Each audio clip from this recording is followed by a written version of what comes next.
Alright, it's been a little while since I've done a review, so I guess it's time... Oh my god! Look! Today's the day before The Hobbit comes out! Oh my god! The Hobbit's coming out tomorrow! Oh, I'm excited. Okay, I'm excited.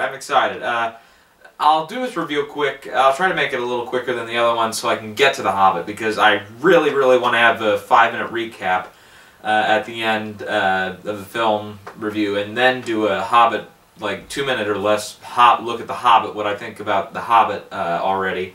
I haven't seen it, in case you're wondering, but I'd love to have seen it. I'll try to make this review a little bit quicker than usual so I can get to that without making this an hour and 45-minute review or something much too long. But yeah, so we're up to Return of the King, which is by far the easily and by far the best film of the trilogy. There is no topping Return of the King. It was my favorite film of the last decade, of the 2000 to 2010 decade. The Dark Knight and other stuff like that was pretty close, but you know, another you might include in that would be like Avatar or I don't know, Gladiator's pretty good too. I guess you could throw in a few of those as well, but but yeah. It's so entertaining and it's so mesmerizing. Even if it's 3 hours and 20 minutes long, it feels like 2 hours and 15 minutes. It just flies by. And you don't, you know, yeah. As I mentioned in my other 2 videos, I did not see them in theaters. I saw this one in the theater when it first came out. I believe that I actually saw it the day after Christmas, actually, if I remember right. And I remember I was so excited. I saw the first 2 films leading up to it. I think in the same day. I was pretty exhausted actually when I went in, but right away that exhaustion was gone when the movie started, and I mean gone. Right within the first shot, I was wide awake. I was ready to watch this movie. It's really hard to remember this now because it's, how long has it been? It's been almost 10 years now since we've had a Lord of the Rings movie, but yeah. And it was amazing to see in the theater, and of course at the end it was a little emotional. It's one of 3, is it 3 or I know it's at least 2 films I've seen in the theater where I have actually started to cry right in the middle of it. The other actually being, and I'm not ashamed to admit this actually, Toy Story 3.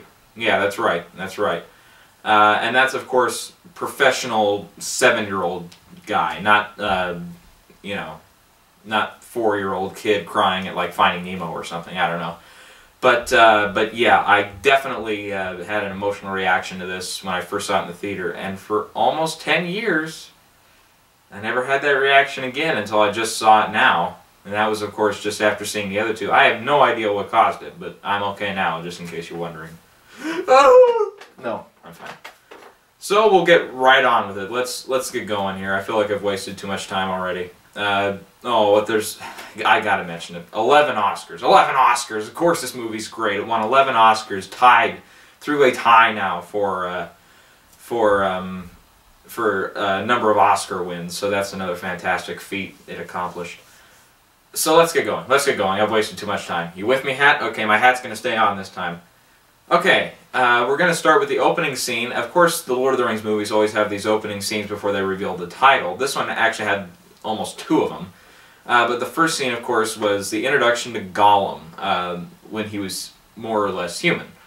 Some call him a hobbit or whatever. I can't remember in the book. It's been so long since I've read the books, but I remember he was something, and they say it in the second movie, something like a hobbit. So, yeah.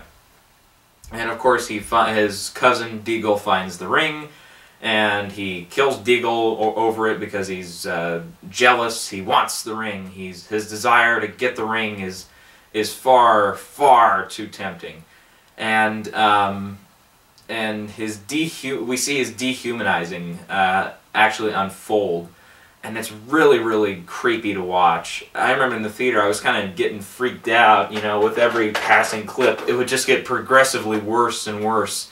And then, like, to one point he's eating fish raw, and that's a disgusting image still today. Okay, so then we cut to current day. And Sam and Frodo are still on their quest to destroy the ring, and at this point people are saying, oh, come on, are they going to get anywhere? It's the last movie, of course they're going to get somewhere now. And Sam has this belief, which Frodo does not, that they're going to make it, they're going to survive, and they have to get home. So, you know, he's rationing out food and stuff, and he says, I have enough for the journey home. And it's another thing, it's a strong message that'll stay through that, you know, Sam is the one who carries Frodo across the finish line, you know. He's the one that makes Frodo succeed, and it's amazing to see that.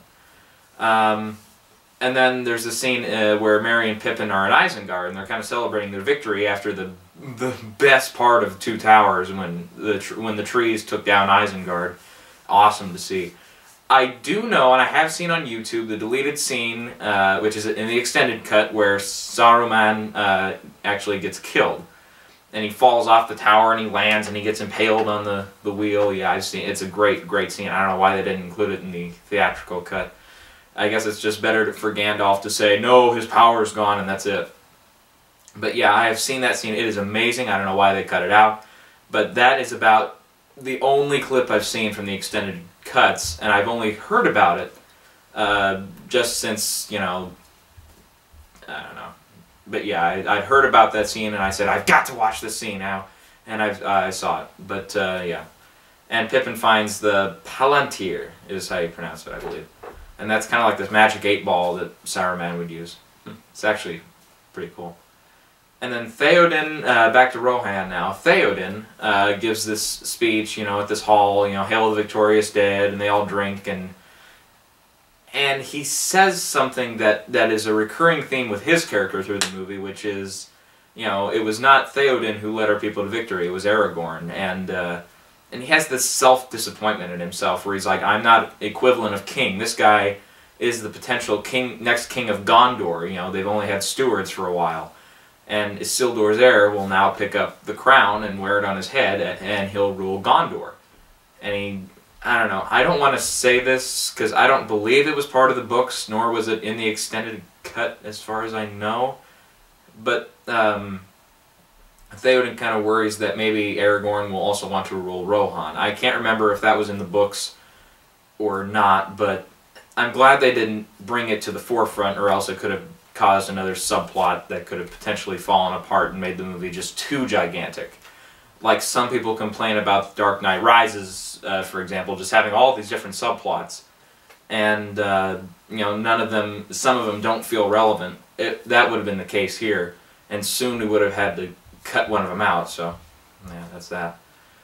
Okay, so then we go back to Sam and Frodo and Gollum has this, if you remember from Two Towers, this Jekyll and Hyde thing going on, and there's one last look at that, and it's actually kind of funny, but yeah, he kind of reveals, you know, his big plan, which is he's going to take him to Shelob's lair.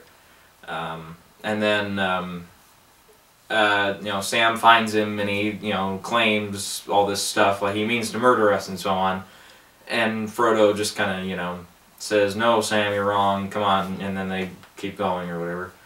And then Pippin is tempted by, not the ring, but by the Palantir to, and then Sauron thinks, you know, it's the ring bearer, you know, he's got the Palantir, and so, you know, Merry says, you know, the enemy thinks you have the ring now, since you've, you know, been tempted by something about the equivalent of the ring. And it's the first time in the series, actually, you'll notice that Merry and Pippin have been separated, as Pippin goes with Gandalf to Minas Tirith, because Pippin says he sees the great tree of Gondor being burned, and it's something that kind of frightens Gandalf, so he takes him to Gondor. And then we cut to, we get back to the Romeo and Juliet story, which in this movie, you know, we've been waiting for it to be resolved, and Arwen, the character Arwen, sees this vision of her son and Aragorn, and it's kind of a few years in the future.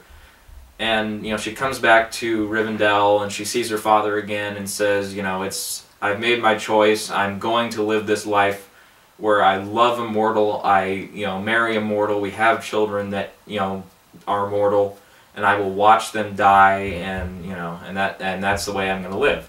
I choose this life. And So then she says one more thing, which is, we've got to reforge the sword and give it to Aragorn. We've got to lead him onto the path of the king.